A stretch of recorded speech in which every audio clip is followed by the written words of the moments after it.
You're now listening to Sound Talent Media. Check out more shows at soundtalentmedia.com.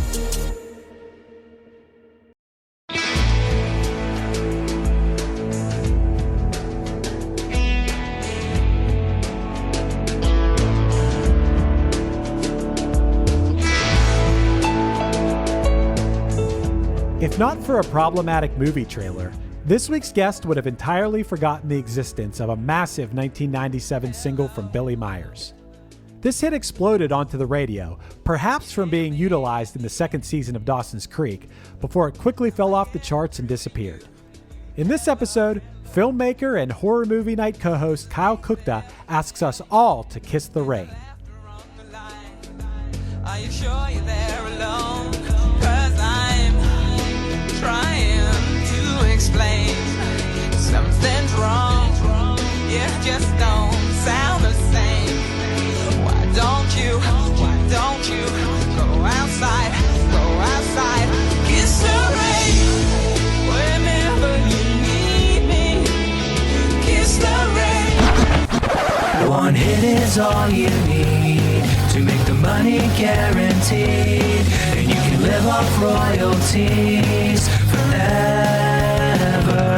And it makes me wonder, is it just a wonder, or is it one hit thunder? Kyle, welcome back to the show. Last time you were here, it was for Orgy, but this time you toned it down a little bit and you simply want to kiss the rain. Hello.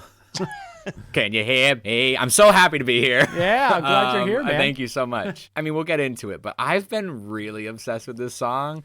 And I mean, I texted Matt about it maybe 3 months ago. It was, I think you actually texted me like 3 days after the Orgy episode dropped and was like, hey, just rediscovered this song. Wish I picked this instead.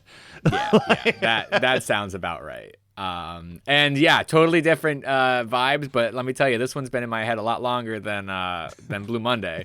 I'm glad you're saying that, because a lot of times I ask the guests, like, what made you choose this song? And usually the answer is, well, Matt Kelly sent me a list of songs and I picked this one. So I'm glad No, I don't let Mr. Kelly dictate any of my shit. Okay, I go off the rails. I will say what spawned this was a movie, go figure, but not the one that we're probably going to talk about. But the one that I had saw, we watch trailers often, like nighttime ritual. We'll throw on trailers like 20 minutes before we're going to go to bed, because like we don't want to start anything. We don't want to finish anything. It's like previews before your dreams. Yeah, I like that. Yeah. That's very lovely. I'm gonna pitch it that way, because right now I'm like, oh, people are gonna think this is weird. But people watch weirder shit before bed. Yeah. It's not. So we do like a 90s trailers playlist. It was a movie called Molly, which I actually probably should have brought up the synopsis for, but it's one of those 90s problematic depictions of autism, where somebody seemingly gets like semi-cured of their autism, but then still has autism. Like, you sent it to me and your friend Evan, and I think we both responded at the exact same time as, oh, it's female flowers to Algernon. Like, that was like the vibe of that Molly trailer. Yes, yeah. I think it was Greg Kinnear's in it or somebody of the sort, and it was just like a clear bad depiction where they're picking and choosing like the ailments and which is going to make us, they're just totally dismantling what autism is. It's very ignorant. But that song, man, I was like, damn, like, what a miracle. This woman's a miracle. Well, so here's the thing. You sent me that trailer to like jog my memory of the song. Yeah. And like, I definitely know the song, but I have no clue how I know the song. And like, Wikipedia is very not helpful. Like, it's just like it appeared in a Dawson's Creek episode and multiple other TV show commercials. And I'm like, well, that's... so did every song ever. Like, it's like, you need to give me more than that. Like, I know that I've heard this in a movie trailer that's not Molly, because I never knew that movie existed until you linked it to me. Chris, how about you? The 98 feels like punk or nothing era, Chris, but did you know this song? Yeah, I recognize it. I don't know how I know it. I think it's just one of those doctor's office, not that I go to the doctor, dentist's office type of songs or at the grocery store type of songs. I can't pinpoint where I know this from, but it's definitely just one of those songs that's in the ether that I know. Were you implying that this was in earlier, that this is in some bigger movie? Kyle, you said something like we're going to be talking about a movie. So I mean, here's the order of which I probably should have known the song, right? It would go Chasing Amy is where it's mostly known. Okay. And then Dawson's Creek, and then Molly. But you led with Molly, and that's very... Yeah, I started from the bottom, and now we're here. So it is in Chasing Amy. That's right. Matt sent us a text with a YouTube, which was called a remix, which I would put in quotes, of Kiss the Rain, where it's just Ben Affleck quotes taken straight from the movie and just put over top of the music. I don't know what makes that a remix, but you're saying this is in that movie, actually. Supposedly, yes. Okay. Supposedly, yes. So Chasing Amy never got a soundtrack, infamously. Like Clerks, Mallrats, all those movies had like physical soundtracks. There was some issue that came up. They never put out a Chasing Amy soundtrack. But that remix gets and yes, we're using quotes around the word remix, but that remix like is specifically called out in her Wikipedia page. I think it was like a Napster thing. Like, remember how people would like take songs and just throw audio quotes on them and upload them into Napster? Okay. Like, so there's a chance that it's actually not in the movie. Is this right? Is this like some weird pop culture lexicon thing where it's like I didn't click the into remix here because it says, because I could not place it. I was just trusting the internet, which is a bad thing to do. So it isn't listed on the wiki page. The wiki page says the film has no soundtrack album. However, many songs appear in the movie, and then it lists a bunch of songs. And I do not see "Kiss the Rain" in here. But so this is basically, that remix is basically the equivalent of like the TikToks that are like Midwest emo version, and it'll have like an Alex Jones clip of him screaming about something with like some guy playing guitar under it. Is that the 90s equivalent of that? It seems like this is like a first generation version of that in some capacity. Right. Well, maybe not first generation, but it's a relative of that scenario. Yeah, it's because you know what? And honestly, I should have known. Evan, the buddy that I also sent this to, is a writer and he's a good friend, and he also loves Chasing Amy. And he didn't clock this track, so I should have known better. I also checked IMDb, which is usually pretty on point for the full soundtrack listing. No Kiss the Rain on there. Okay, so Dawson's Creek, Chasing Amy, Napster remix, Molly. It's still like the order hasn't really changed. Yeah. The order hasn't changed that much. This song is very Dawson's Creek. Yeah. Just super Dawson's Creek. So she also, one of the things that made me laugh out loud was that based on the popularity of this song, she wrote the title song for the Freddie Prinze Jr. movie Down to You. Have either of you seen this mess of a movie? Is that like somebody came from heaven to earth type movie? No. Oh. Sounds like it should be. Yeah, I mean, you might have written a better movie already. I don't know, because so Down to You is Freddie Prinze Jr., Julia Stiles, Selma Blair, Ashton Kutcher, Rosario Dawson, and Henry Winkler. In the movie, Henry Winkler plays a famous TV chef, and Freddie Prinze Jr. is his son. And it's just like your typical like college rom-com movie for the most part. But the thing that I always remember about the movie is that at the end, Freddie Prinze Jr. gets so depressed that he attempts to commit suicide by drinking a bottle of shampoo and getting taken away to the ambulance, and that's when him and Julia Stiles reconnect. Is it a joke, like a suicide joke? Does it play I just remember he played up seriously. He drinks a bottle of shampoo, and then he's lying on the ground having a conversation with a spider that's crawling across the ground about how he's regretting this decision. And then I also remember Harry Winkler pitches a cooking show based around cops where they just storm into someone's house and start cooking for them unannounced.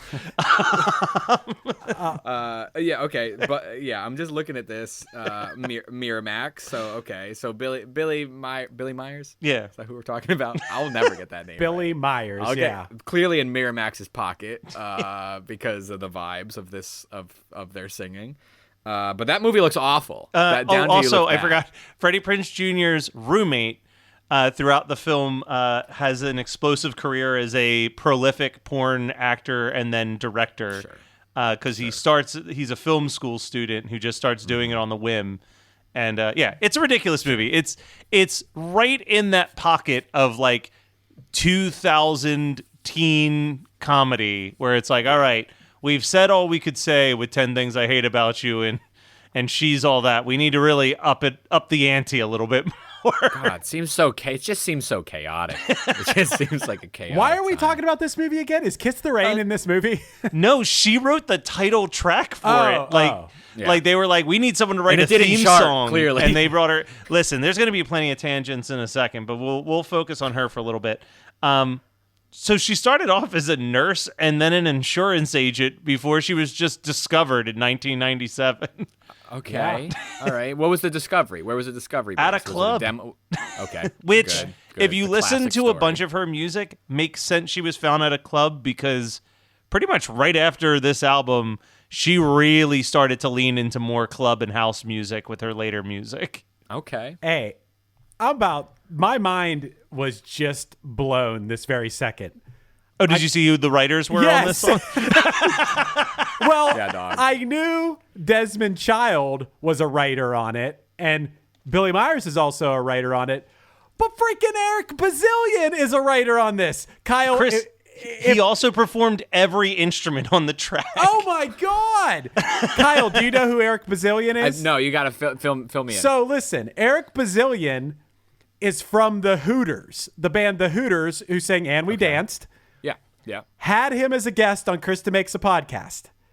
He, before he came on the show, was like, "Oh, I'm surprised you want to do And We Danced," because I figured you guys would want to do What If God Was One of Us by Joan Osborne, because he wrote that. He wrote he wrote One of Us by Joan Osborne. So we did an episode about Joan Osborne, and our guest on that had, I don't know if he like messaged him or what, posted about it, maybe tagged Eric Bazillion in it.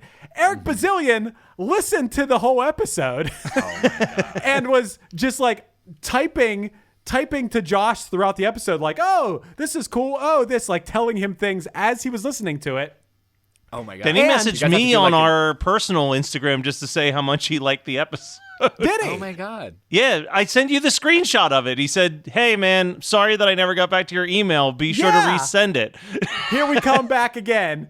Freaking Eric Bazillion is a songwriter and player on Kiss the Rain. I love the through line here. Yeah. And clearly, I mean, we're talking about like some excellent songs too. Yeah. You know what I mean? Like, there's, because you guys have done this, but this is your podcast. You've run into some shit. You've run into some stuff that's not great. Right. And like, here I come. This song's been stuck in my head for 3 months. And like, clearly it's a great song. That is so cool. We're gonna have to make sure that he knows that this episode comes out. I can't wait for him to hear me tell that. Stands. I can't wait for him to hear me tell that story again. We're big Eric for the stands second here. time. So one of the best pieces of music trivia I think I've ever pulled up in the history of researching for this podcast is the origins of the song "Kiss the Rain." Yeah. We love an origin story. In which apparently Desmond Child came up with the name of the song. So I guess he pitched the idea. Billy wrote a draft, and then maybe Eric came and punched it up or something. But apparently the name "Kiss the Rain" came from Desmond Child mishearing the lyrics to Bush's "Glycerine" and thinking the song was called "Kiss the Rain." Kiss the rain. I try to do it often, and I can't quite figure it out. Like, I mean, that's as closest to what it sounds like in my head. But I know the Bush song too well to try to alter it in my brain. Well, maybe Desmond saw that. Matt, you're such a 90s MTV guy. You might remember this.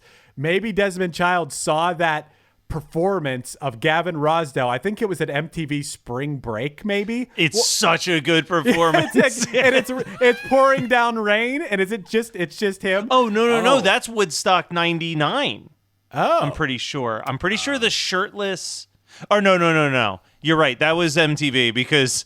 Yeah. Woodstock 99 was dreaming that rain would just come down upon them during that entire weekend. Put out a few of those fires. Please. Yeah, no. That was. I was thinking if there's a Spring Break one where it's during the day and they're like performing like outside of, the pool where they would do MTV's The Grind. Like they've got like a little stage set up by that pool. Yeah. And I remember them playing like Little Things and Everything's End. Man, Bush played a lot on MTV, actually. Kind of surprising in my mind. I don't know. I never like lump Bush into that, but like they also had a lot of hits. I was going to say 16 Stone, it was like every track they put out was like a top 10 hit on the alternative radio, at least for a bit.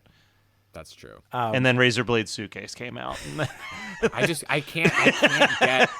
can't get Kiss the Rain to be glycerine. Don't let the days go by. Oh, man. Kiss the rain. Kiss the rain. Kiss. Yeah. You have to be like Maybe. Kiss the rain. It has to be just Kiss like mumble. It has to be marble mouth. And dude, I got to stop you for a second. I can't stop thinking about the fact of being an Eric Bazillion stan and thinking about the song Stan, like, dear Eric, you're on my podcast. Thought you were cool. I wrote you an email about my band.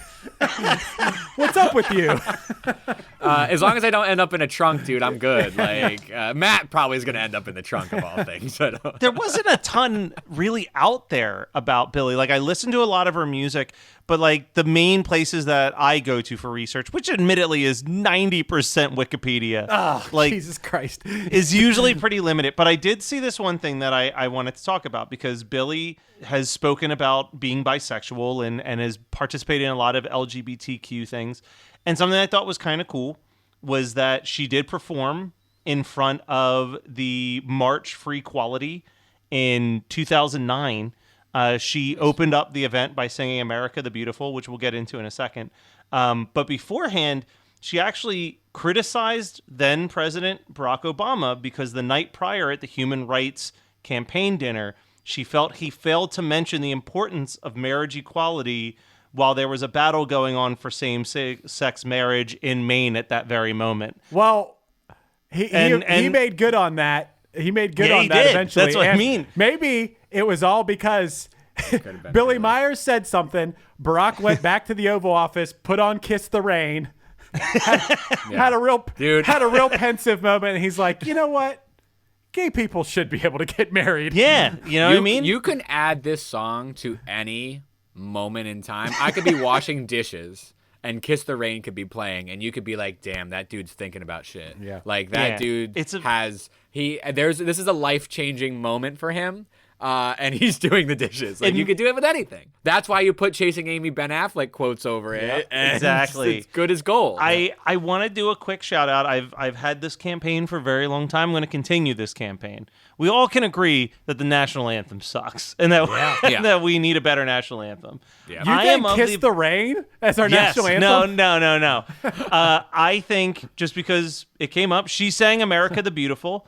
I think America the Beautiful, specifically the Ray Charles rendition of it, should become our new national anthem. Why, you might ask? Because I've done a lot of research on this. Did you know that America the Beautiful was written by a queer woman in the 1800s? So a song written by a gay woman performed by a blind black man about how beautiful the overall landscape of the United States is exactly the type of thing I can get behind because it doesn't have a bunch of crazy nationalism tied into the song. It's just like, hey, man, look at all this beautiful grass and sky that we got around here. Yeah, honestly...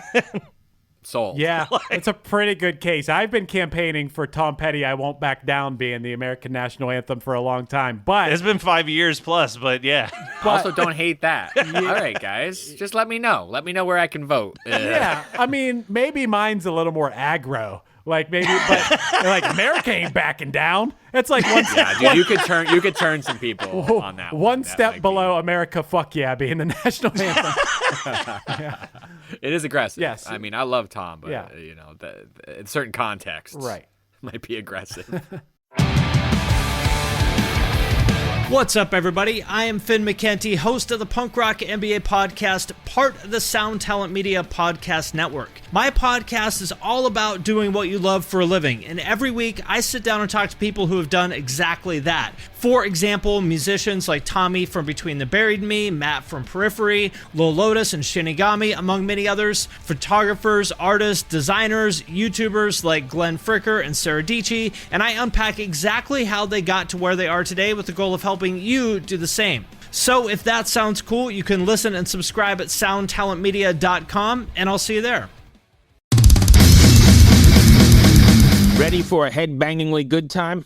Dive into the world of heavy metal with the Brutally Delicious podcast. Here, we don't just talk music. We welcome you into our heavy metal family. Join us for candid chats with legends and rising stars. We go beyond the typical interviews, exploring raw emotions and the life-altering impact of heavy metal. So whether you're a diehard metalhead or just curious, join our family and let the headbanging begin with the Brutally Delicious podcast. I'm Kyle Kuchta, director of The Wound Within and co-host of Horror Movie Night podcast. And I'm Jeanette Wall, writer of The Wound Within and host of the Horrors of Love podcast.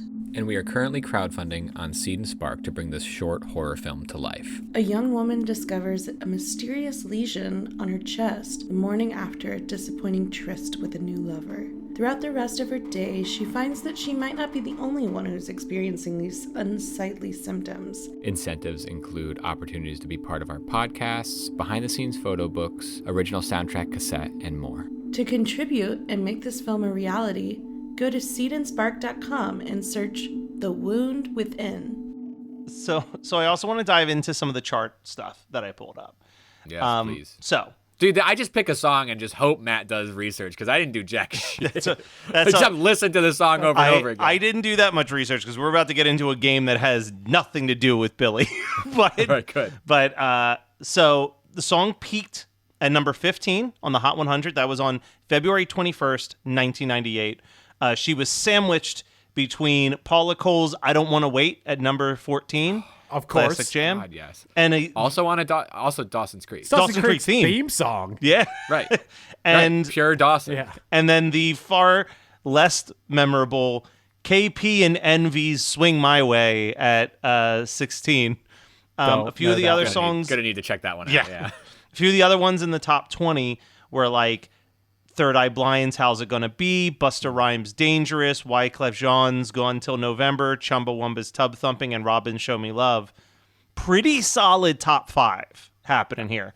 At number 5, we had "Been Around the World" by Puff Daddy and the Family. Not the best Puff Daddy song, but still a pretty good Does one. it sample "Been Around the World" and I can't find think my so. baby? I think that's the one. Lisa Stansfield, right? Yeah. Number 4 was Leanne Rimes' "How Do I Live?" Yeah. Number 3. I want to know. Number 3, Savage Garden's "Truly, Madly, Deeply." Oh, dude. Oh, my God. Okay, never mind. I'm not Number gonna talk about it. I number don't need to talk 2, about that song. we had Janet "Together Again" that had just slipped Oh. down from the number 1 position. Good one. And in number 1, at number 1 was "Nice and Slow" by Usher. Right?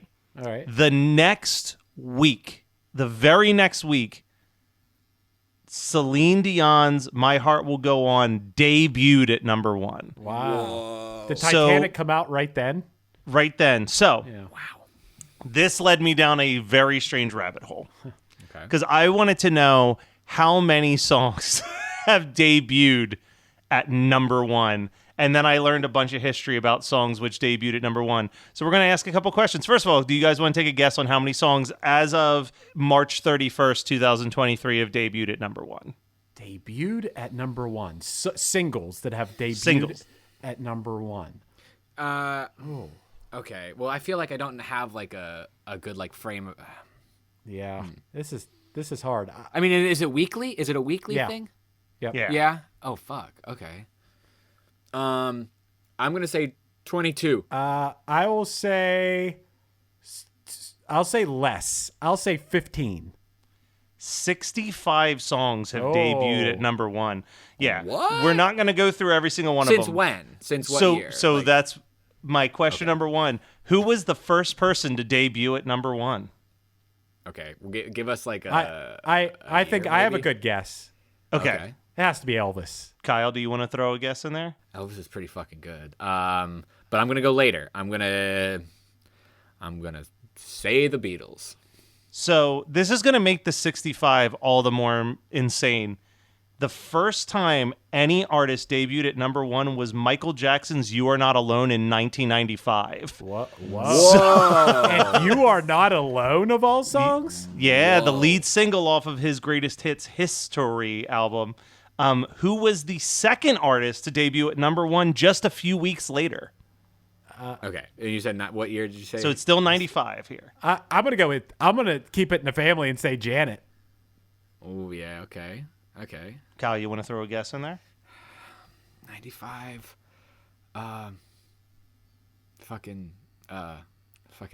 Madonna. It's not right. You were close. You were closer than Janet, I think. Actually, you're both in the same ballpark. Mariah Carey's Fantasy debuted at number 1 on September 30th. Why is that closer than Janet? I have no. As soon as I said that, I was like, wait, no, they're both equally good guesses. Who was the first American Idol contestant to debut at number 1? Gotta be my birthday buddy, Kelly Clarkson. I'm gonna say Clay. Kyle's got it with Clay Aiken. What? This is the night. Invisible? No, this is the night. What? Debuted at number 1 on June 26th. It was I'm upset I'm right about it. It was the 11th right song to do it. Now, this led to a trend where the next blank amount of songs to debut at number 1 were all American Idol contestant. How many in a row? Oh, so it's got to be iTunes made that happen, right? Like Yeah. Possibly, yeah. It had to be that it was like instantaneous gratification for the millions of people who watched American Idol to then... how do you... Because, I mean, I was just trying to figure out the logistics of how you how you get to number 1 before anybody hears the song. And it's because American Idol was there and on, and people heard it before you had to... That's fucking crazy. It's probably like 25 or something. You're saying how many? Oh, yeah. What was the question? So how many winners in a row debuted winners. at number 1 after Clay Aiken? How winners. many winners in a row? I went to... That's full season winners. That's like... Yeah. Because Clay didn't American win. Idols. Clay didn't win. Yeah, he came in second place to He Ruben came in Studdard. second. Yeah. 5. Chris, you want to throw a guess in there? Yeah, I'll say 11. So it's 3. Oh. I guess technically 4 if you count Clay as part of it. But it was Clay, Fantasia with I Believe, Carrie Underwood with Inside Your Heaven, and Taylor Hicks with Do I Make You Proud.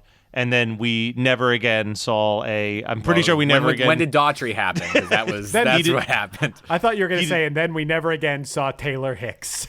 Well, no, I don't know what that happened might to come up in Taylor. a later question. So I've got 3 or 4 more questions here. Who was the first artist to debut at number 1 back to back? Oh. It's got to be Taylor. Hicks? Yes, Taylor Hicks. When I say Taylor, I know you've heard of Swifties. I'm a Hicksty. He's a... I'm a All right, Hicksy. Kyle, can't you call want him to a throw a Hick- you guess can't in call him there? Hicks. Dude, I think Taylor Swift was... I don't think I think that's right. That's got to be right. The answer is Drake with God's Plan, immediately followed by Nice for What.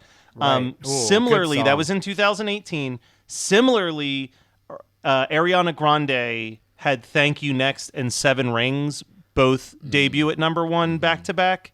But there were other songs that did not debut at number 1 that kind of filled in that inner space. Okay. Who's the most recent artist to debut at number 1?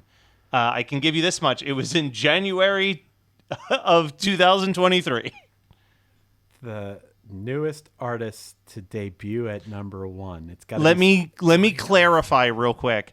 I mean, who is the most recent? They are not a new artist. Right. Okay. Not a new artist. God, I'm trying to think of what came out in January. Debuted at number 1. I've been listening to. So it's not a new artist. Might be all over TikTok. Maybe a lot of people have covered this song in the last month or so. Oh, you're gonna make my head explode. Was it? Yeah, it wasn't.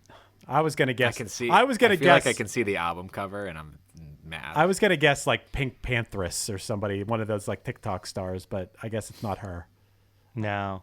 No, who is it? It was Miley Cyrus's Flowers. Oh, right. Okay. Right. That's not actually what I was thinking. All right, so these are the last two questions for you guys. Okay. How many artists that have debuted at number 1 qualify for being on an episode of One Hit Thunder? Out of the 65? Out of this, well, it's 65 songs. It's not 65 artists. But. Right. Oh, okay. Okay, right, so right. Taylor Hicks is 1. Fantasia is 2. Nope, Fantasia didn't pull it off. Fantasia had a couple top 20 hits. Really? How Yeah. long did it take you to? Oh, I mean, you probably knew a handful of them. I didn't. Most of them I recognized the names, and if I didn't recognize the name, I would immediately Google them and see if they had more than a hit. Was Out of the basically how it was. 65. Out of the 65? I would say 8. Yeah, I'm gonna go back. I'm gonna go to 5. 2. Who were they? Who are they? Taylor Hicks, Taylor as you Hicks. correctly guessed. And I will never know how to pronounce this name, but the DJ who did Harlem Shake. Oh, Bauer. Bauer. Maybe. Harlem Shake. And then the last one, what artist has been involved, or I'll say featured, what artist has been featured in the most number 1 debut singles? Featured. Including their own? Including their own, yes. Because I was gonna say Drake. Yeah, I think Drake. Drake is correct with 7. 7 songs, and then second is a 3-way tie between Taylor Swift, Ariana Grande, and BTS, all with 5 number 1 debuts under their belt on the Billboard Hot 100. All right. Well, that was a fun thing that had absolutely nothing to do with Billie Myers because she peaked at number 15. Bro, but she's perfect. She's my number 1. I love Billie. I dove a little bit more into her music. The song "Tell Me" was like a semi-popular song by her. It's a little more rockin' than "Kiss the Rain." Yeah. Okay. Almost like a cross of like rockin' and psychedelic sounding. There's a little hint of Alanis in her delivery in that song. Some of the inflection of her voice and just the overall feel of the song. It was all right. I watched her play "Kiss the Rain" on Jules Holland. It was all right. Nice. And I believe she's even gone on the record of being kind of, I won't say upset, because upset sounds bad, but that when the Tell Me single charted way lower than Kiss the Rain, she like already had a feeling of like, this isn't going to last. Like she said, like her heart kind of sank when the second single barely even cracked into the top 40 because she knew that was not a good sign that she was already steadily declining out of the charts instead of going up higher. Yeah, I mean, and you said that the next music sounded more like housey and dancey, and then the second single, Chris was saying, it was a little more raucous. Is this one of those singles that felt like it was sort of stand out, like truly like radio single, or crafted to be a hit while the rest of the album is sort of like whatever? This was definitely the song to me when I listened to it. I can't speak for Chris's opinions, but when I went through, like, I just went on Spotify, went on her page and hit shuffle and had it playing for like an hour or two while I was like cleaning and doing stuff around the house. And I did have to keep checking to make sure I was still on the right page because it was very housey.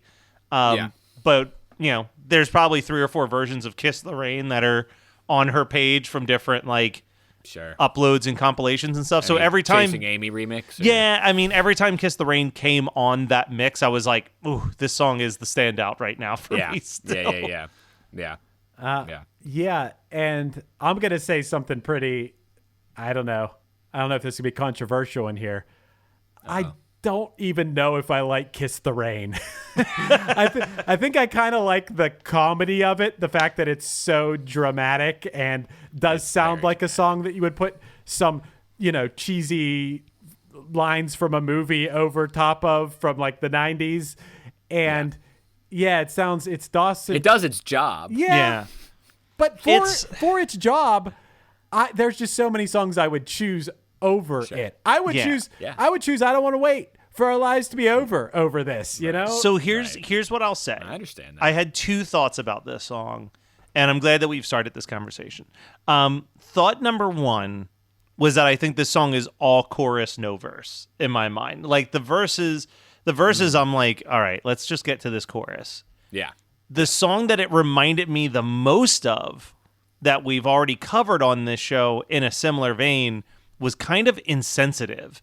This reminds me a lot of Insensitive, where it's like the verses are all right, it's fine. The chorus will get into your head and not leave it.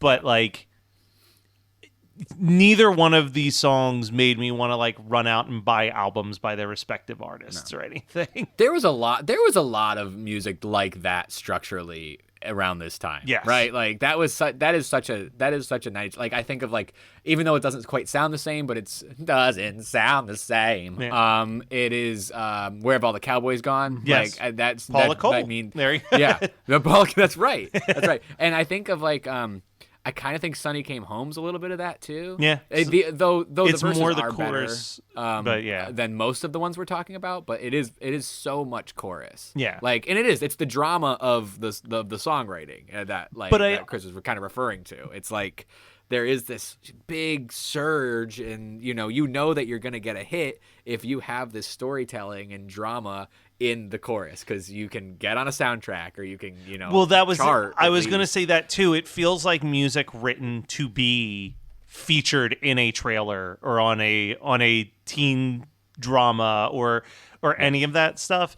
I mean, literally the day that we're recording this, I jokingly wrote a thing about like if you just write some Imagine Dragons sounding music that just states very specific things happening, there's a really good chance Netflix will buy it to use for like one of their dating shows. Like I think that there's always, for as long as music is around, there is definitely people who are writing songs with a very clear focus in mind, and sometimes that clear focus is this song generic enough that it will apply to anything that you put it underneath for a film or a commercial or a TV songwriters show. Get those cues, those sheets of what is needed, where it's like to an exact point. We need a song, a mid-tempo, acoustic-based song that expresses emotion, and it takes place in a scene in the rain. People get things like songwriters get things like that, especially if you're someone that is in that line of work to try to write those kind of songs for those goofy ass, TV shows like the reality shows and the game shows Matt watches or whatever. So.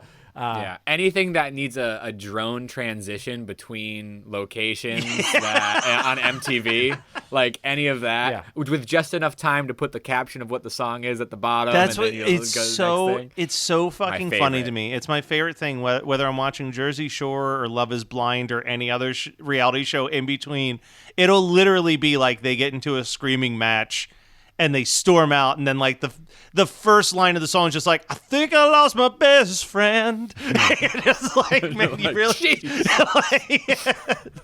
like it's always like, man, they just found whatever is the exact lyric to convey the emotion that they want the audience to feel in that second. Well, The Billie song Myers, I'm title- sorry we barely talked about you, but I think we got a good episode, Well, I guess. The song title alone, and the last thing I would say about it is that the song title alone, matched with the feel of the song, is so, I don't know, is emotive the word? Or it just brings so much imagery to your head. Kiss the Rain, what does that mean? Well, your heart is broken, you go outside, the weather is matching the way you're feeling. The rain is pouring down. The rain is on your cheeks like tears. You're kissing the rain because that's all you can kiss. It's touching your lips because the person you love isn't there to touch your lips. It's all these like very visual things that all come from those three words, kiss the rain. That's what I get from it. It's true. And like the other thing that I did want to jump upon was like, or touch upon, not jump upon. That's not the phrase. It can be. Was that there is this like trope that's not as common about like people being on like songs about being on the phone, and like just a little bit of voice alteration to like make sure that it sounds like you're on the other line. And I wish that there was a little bit more of that in this time period. There's enough. But I love that. Yeah. It's like, it reminds me of like those rock bands that would sing into the microphone. Sure. And I like to imagine that there's this subtle way that Billie Myers does this when she performs live to sound like she's on the phone. She actually walks off stage and they put a phone on speakerphone and just turn the microphone down towards it real quick. Yes. Well, Kyle, Yeah. before we do the segment of the show where we normally talk about if the song is a thunder or a blunder, something that's certainly not a blunder is the Seed and Spark campaign that you've got going on for a new short film. So why don't you tell us a little bit about that? Yeah, thank you. It is a complete parody of Dawson's Creek. No, it's so I am working with my friend Jeanette Wall, who hosts a podcast called Horrors of Love, and they have written their first horror script, and we've been friends for over a decade. And it's a really personal story. It's an allegory for addiction recovery called The Wound Within. And our stylistic approach is sort of like Cronenbergian body horror meets like 70s nobody listening to women tropes. That kind of happens. And we're really excited about it, but we need help making it. So we started a Seed and Spark campaign.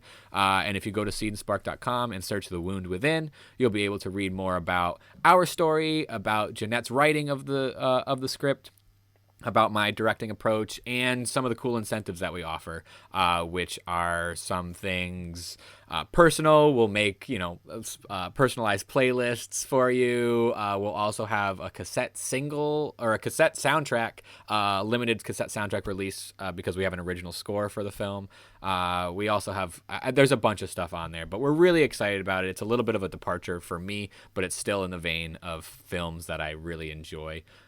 And would like to kind of bring their story to life in that vein. So if you go to seedandspark.com and search The Wound Within, you'll be able to check us out and support us any way you can, whether it be fiscally or even if you just follow the campaign, it goes a long way. Seed and Spark's a great platform for artists, and they support artists whose campaign gains followers and traction. They will support in other ways. Like, I think they'll somebody was telling me that they hand out hard drives if you get 1,000 followers. So I mean, anything and everything helps, even if you just share our campaign elsewhere. So I appreciate you letting me come on and talk our Seed and Spark campaign, but even more so, as much as I like to let people know what we're doing and ask for help, I love Kissing the Rain.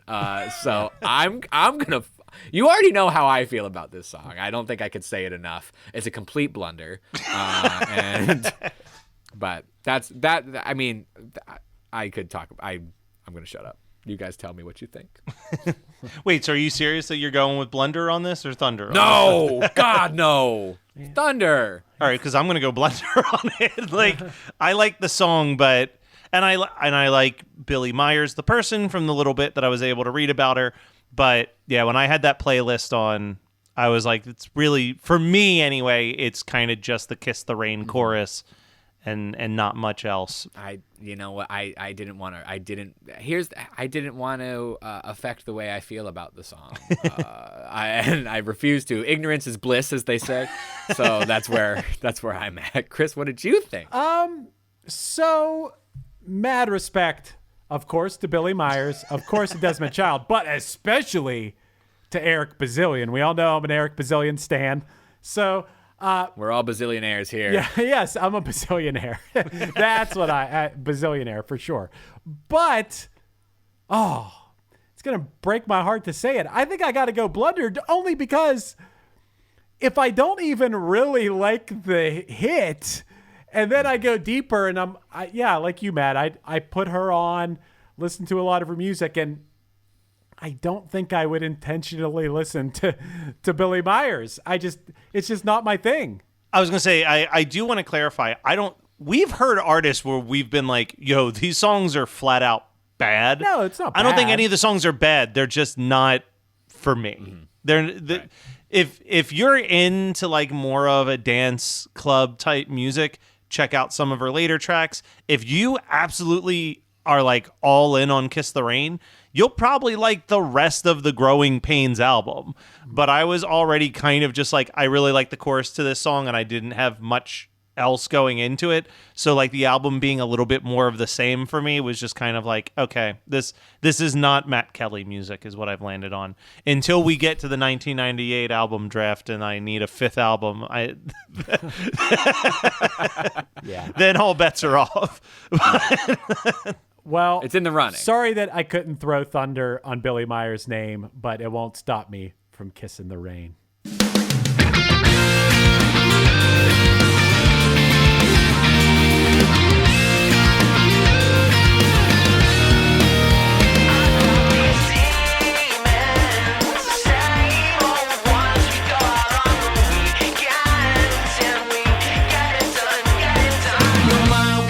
This has been One Hit Thunder. One Hit Thunder is hosted by Chris Fafalios of the bands Punchline, Pack, and Another Cheetah, and produced by Matt Kelly of Geekscape.net.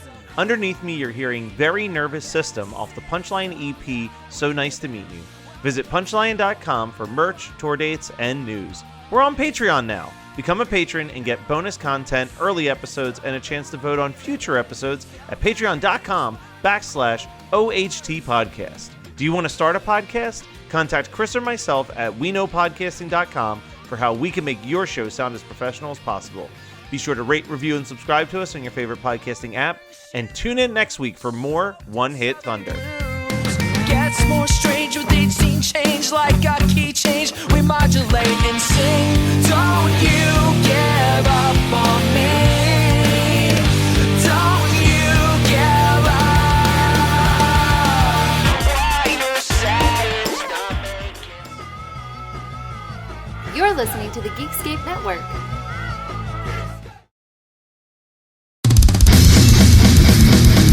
Ready for a head-bangingly good time? Dive into the world of heavy metal with the Brutally Delicious podcast. Here, we don't just talk music. We welcome you into our heavy metal family. Join us for candid chats with legends and rising stars. We go beyond the typical interviews, exploring raw emotions and the life-altering impact of heavy metal. So whether you're a diehard metalhead or just curious, join our family and let the headbanging begin with the Brutally Delicious podcast. This is Krista Makes, guitarist and vocalist for Less Than Jake, and host of Krista Makes a Podcast, a songwriting podcast where every week I'm joined by an amazing guest to break down the writing, recording, and release of one iconic song from their career. In our giant evergreen back catalog of episodes, we've had rock legends such as Dee Snider and Huey Lewis, punk rock favorites like Mark Hoppus, Fat Mike, and Brett Gurewitz, and up-and-coming artists of today such as Liz Stokes of the Beths and Genesis Owusu. We've had guests from all genres and styles of music, and I guarantee that if you peruse our back catalog, you'll see several episodes that'll make you say, man, I gotta hear that. Whether you're a fan of music or a creator of music yourself, you'll take away a whole new appreciation for the songs you know and love. Krista Makes a Podcast is available for free on all the places you could possibly listen to podcasts, and new episodes come out every Monday.